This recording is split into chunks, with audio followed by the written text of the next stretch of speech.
In 2015, the football program at the University of Tennessee made over $70 million in profit.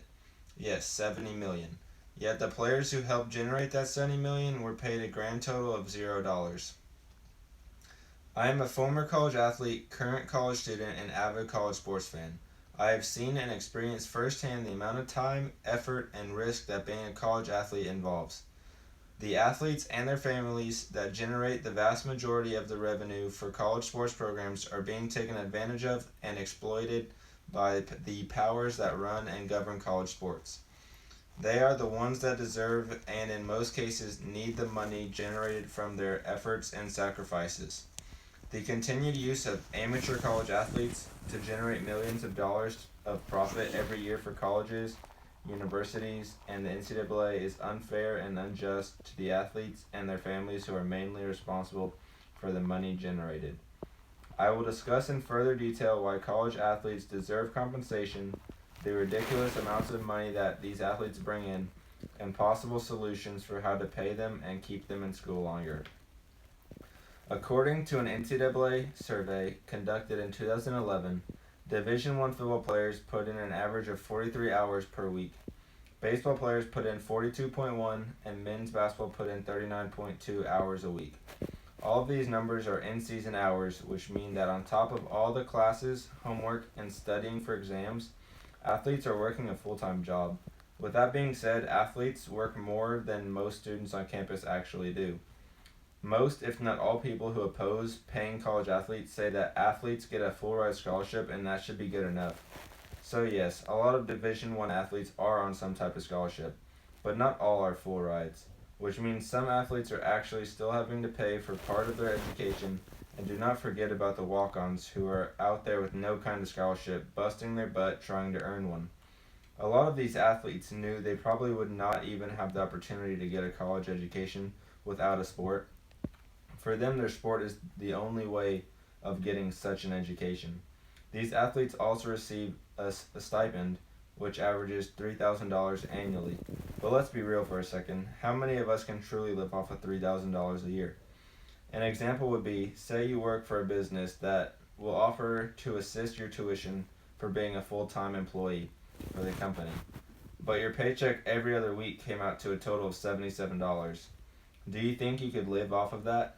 Even as a full-time employee with access to the employee cafeteria to eat for free? I personally do not think you could, as I myself know I definitely could not. So why do we expect athletes to? Maybe they can make a couple extra bucks by selling some autographed merchandise or gear. Oh wait, according to the NCAA bylaw 12.5.2.1, players are forbidden from permitting the use of his or her name or picture to advertise, recommend, or promote directly the sale or use of a commercial product or service of any kind. Basically, the schools and NCAA can profit off of a player's likeness and advertise using their face, but the athlete cannot, as it would violate the bylaws that are in place. But I guess as long as their image is making the right people money, then these bylaws are not in effect. Back in 2010, the NCAA and CBS announced a new 14-year agreement to present Division I men's basketball tournament, March Madness. This deal was for $10.8 billion. That is a ridiculous amount of money, especially for an event that lasts 1 month every year. That is just shy of $1 billion a month, all thanks to these athletes. Last year alone, the NCAA March Madness generated $1.15 billion in television ads, which is even more than the revenue generated by the NFL and NBA playoffs, according to ESPN. And all that money is on top of the $771.5 million from CBS for that year as well.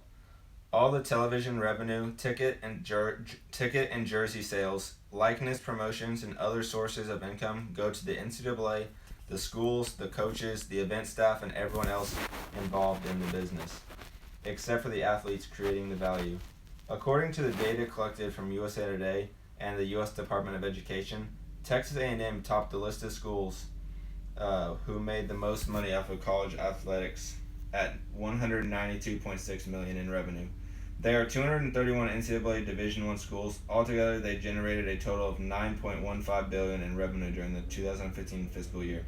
While it is no secret that there is a lot of money being made from college sports, the money really is not close to being evenly distributed. As seen on this graph, Texas A&M and the University of Texas both made more than 180 million. 77% of schools make less than 50 million, and 44% of schools make less than 20 million. This brings up the problem of how we are going to pay these players, and should all college athletes be paid evenly? First off, no, all college athletes should not be paid the same. Just like in real business and also in life, the better you are at something, the more you make. Now, how do we pay these athletes? It's simple. They should be allowed to operate within the free market just like anyone else in America. Schools can pay what they want, and athletes should be able to sign endorsements for their own likeness and image. By paying these athletes, I am also brought to believe that these athletes might also stay in college all 4 years instead of leaving as soon as possible. Many players cite that financial hardship as the reason they declare early for the draft, and who can blame them? For most athletes coming from a low-income situation, college is just a time where these athletes go for the required time and try to improve their game once they become eligible to go pro. A quote from Jadeveon Clowney, "Yes, having to take care of my family, it would have made a difference if I had gotten paid." Clowney said on Jim Rome on Showtime, "If I would have had the chance to take care of my family through college, I would have probably stayed in college." By keeping these students in school so they can complete their degrees, will give them a plan B in case injury or something else happens where they can no longer continue on with their playing careers. College athletes are responsible for generating millions of dollars annually, yet they are not paid for their part in generating these revenues.